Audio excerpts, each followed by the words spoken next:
Do you want to add timeless nostalgia to your digital images?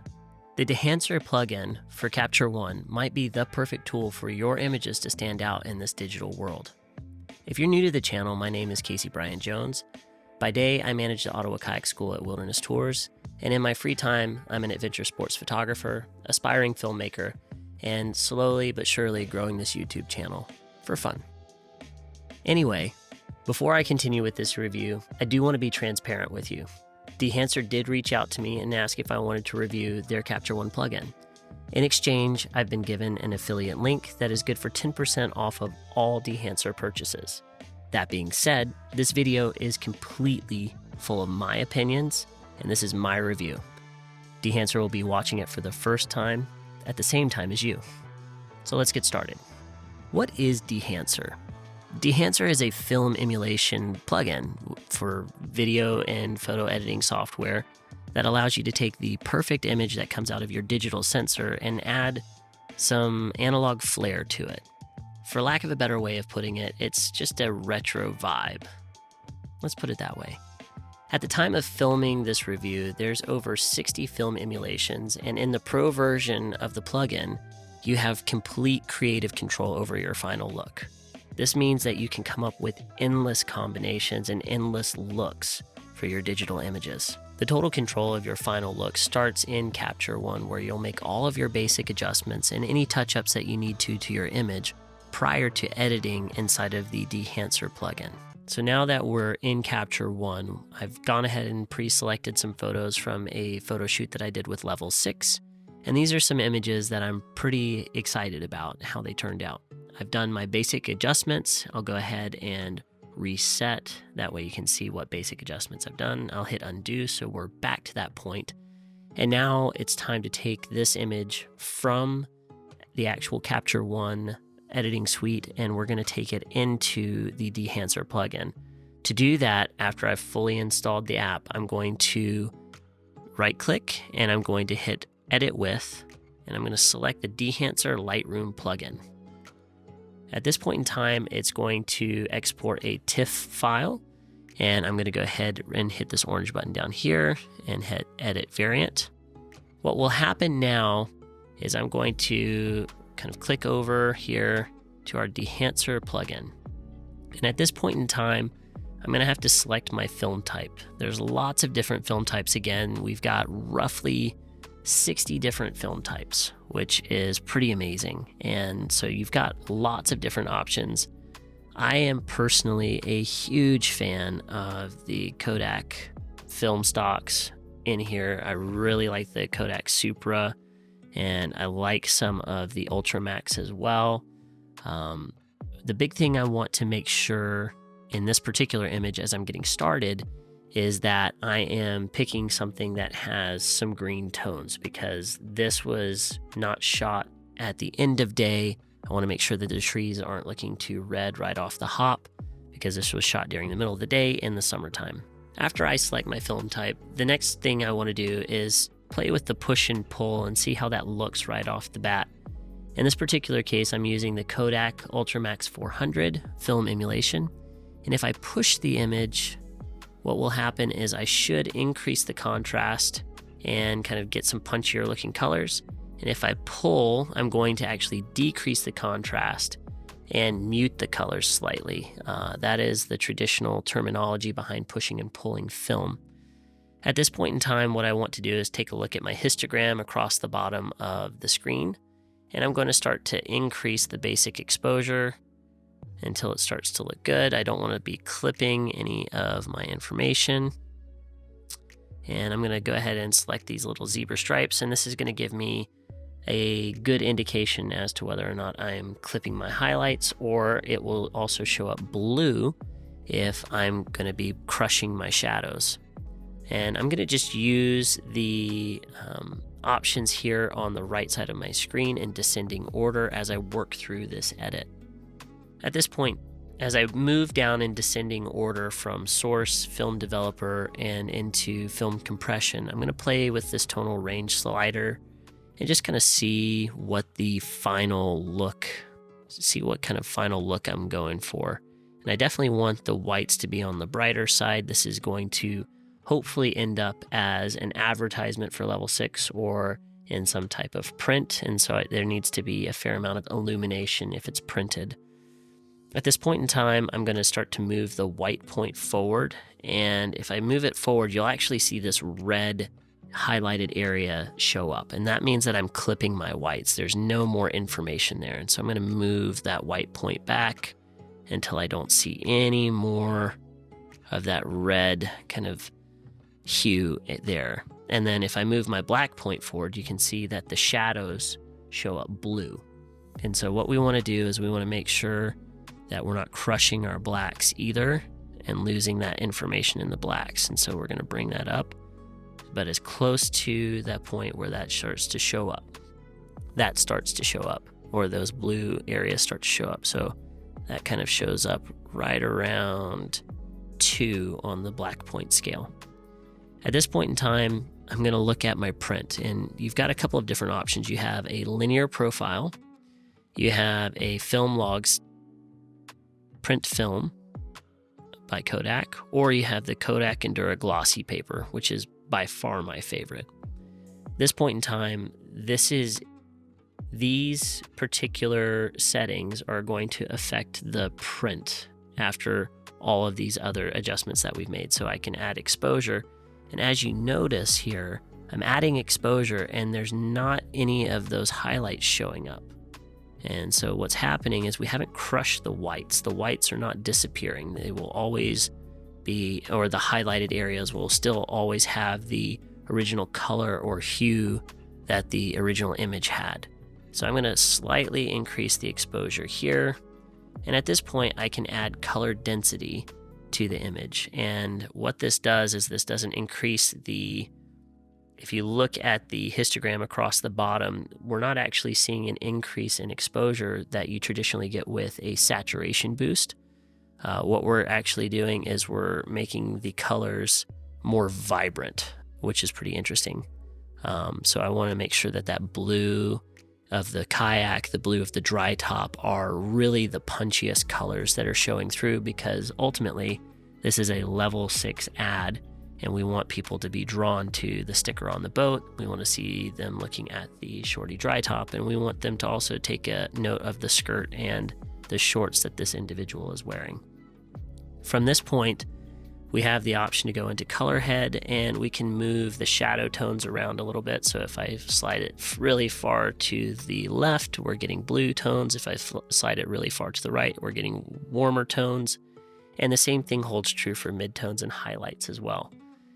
In this particular instance, I want to take the shadow tones a little to the blue side, not a tremendous amount. Midtones, I want to try to warm those up because, again, for the human skin kind of sits into that mid-tone range for a lot of our imagery, and so I'm going to slide that a little to the warmer side. That way our individual looks tan and athletic and ready to go. And for our highlight tones, I'm going to kind of bring those down into the blue slightly, just so it's kind of a nice balance.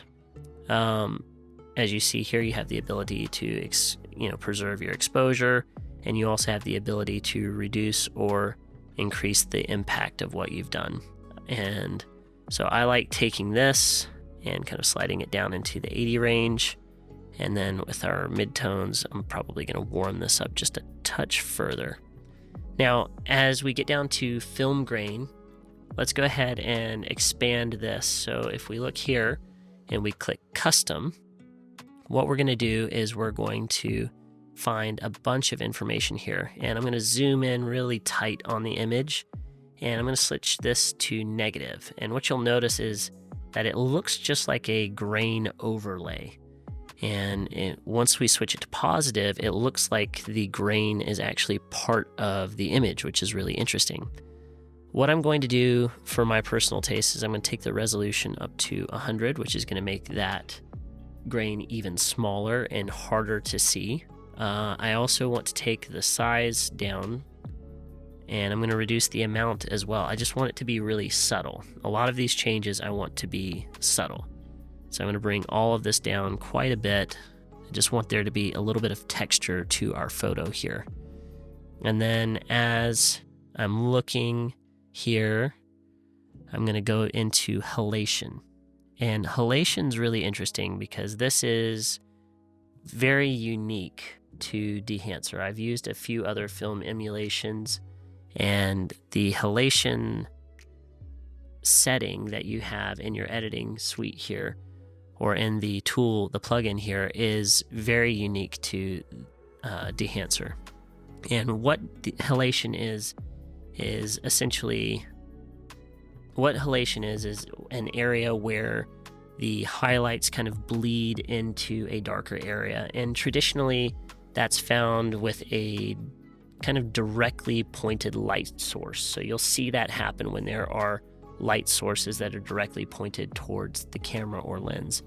In this particular instance, we have a pretty tight image. There's not a really noticeable light source aside from the sun, obviously. And so in this particular instance, we're going to want to make this very subtle, if not almost invisible.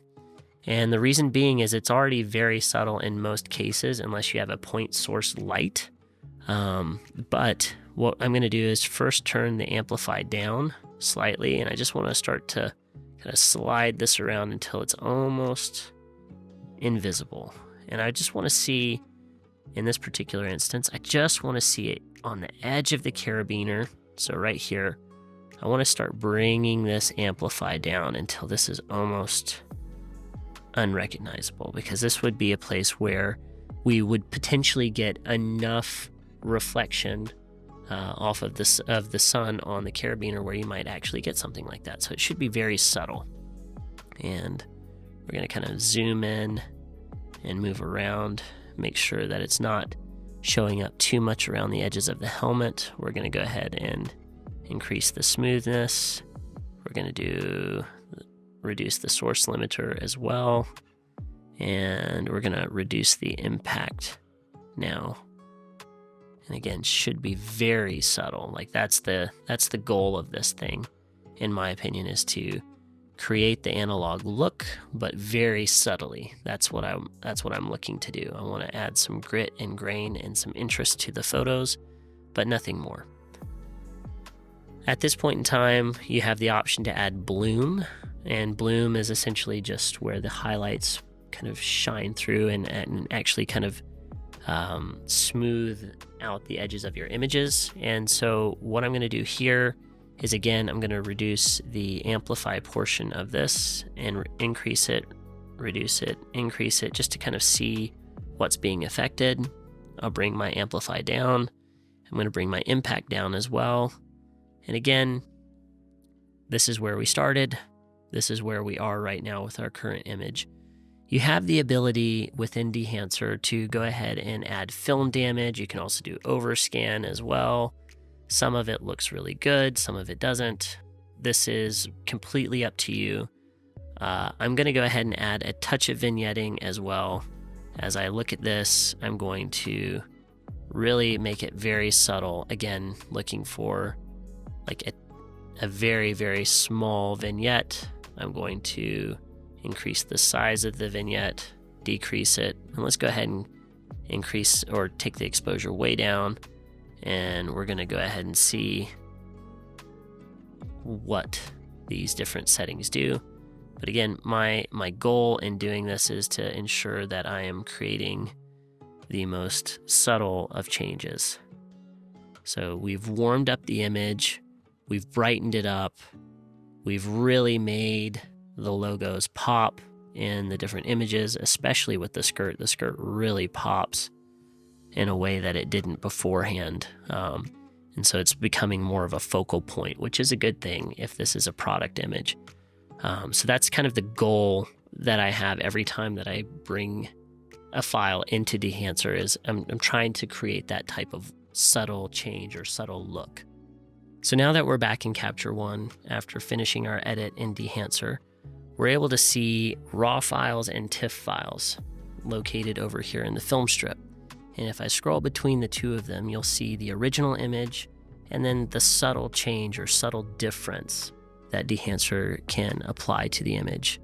And I really have found that I like some of those subtle changes. I like the way that they look. I like the contrast changes that happen. I like how I can push the colors around. And these are things that are truly unique. Now, once we're back in Capture One, we also have the ability to make some subtle changes once again and move things around to make the final image look a little bit more realistic. And in this particular instance, if you look here at my histogram, I'm seeing that I might be leaning a little bit on the green side. And so what I'm going to do is I'm going to drag my pinks over and get that magenta to line up with the green. And that's already looking way better. That already looks way better. Our color's looking better on our skin. And pretty happy with that. The only thing that I think I do want to adjust is I'm going to use my magic brush here and increase the exposure of this individual's face. And then I'm going to make another adjustment with our magic brush and just slightly increase the exposure level of the dry top. That way it is of more readily available importance. So I want it to be more readily available to the viewer's eye. I want them to be drawn into that idea of the dry top being the focal point. So those are the subtle changes that I might do to finish off an edit. And we'll just go ahead and scroll through the remaining photos that I have from this photo shoot that I decided I wanted to use. And as you can see in this particular instance, the colors are much punchier. They are much more, I don't know how else to put it other than dense. The red, especially in the dry top of this individual, is so much more orange and so much more red, and there seems to be more color separation between the two, which I do really like. As we get down into these images here of Garvin's shoot, really awesome boof, but then also I like how you're able to kind of get a little bit more color separation between the background and the kayak and the kayaker. And again, with this shot here, getting that kayak to pop off the water a little bit more by adding color density. And as we zoom in, like, these shots are crisp. Oops, I used my magic brush. These shots are absolutely crisp. If we go in and we kind of drag over using our hand, there we go. If we drag over, we've got a super crisp image and it looks incredible. As I move through the rest of these images, I really like the subtle changes. I like how you're able to add a little bit of warmth. And again, all of this can be done inside of Capture One. I'm not saying it can't, but for someone like myself who is not the most versed when it comes to using editing suites, this is an incredible way for me to get some incredible looking results with little to no effort, really, for lack of a better way of putting it. So if Dehancer looks like a plugin that you would like to use and that you would want to use, I think one of the other biggest value adding propositions is the fact that this is something that you can buy lifetime access to. For $199 US, you can get lifetime access to this plugin, and I think that's pretty amazing, especially in a world full of subscriptions. I can't stand them, and I love the fact that there are companies that still make pieces of software that you can get lifetime access to. So kudos to Dehancer for this. For those that are not looking for lifetime access or don't necessarily have the funds to do it right away, there's also options for 3 months, 6 months, and 1 year access as well, ranging anywhere from $69 US to $199 US for lifetime access. No good review would be without some dislikes or some cons.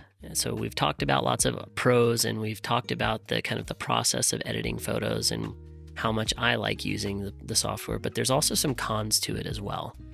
And one of the biggest cons to me is the fact that if you want to use this piece of software, you actually have to export your files from the raw format that is already on your computer from your Capture One session, and you have to export them as TIFFs to be able to be brought into Dehancer. The problem with this is the TIFF files are actually over double the size of your raw formatted files.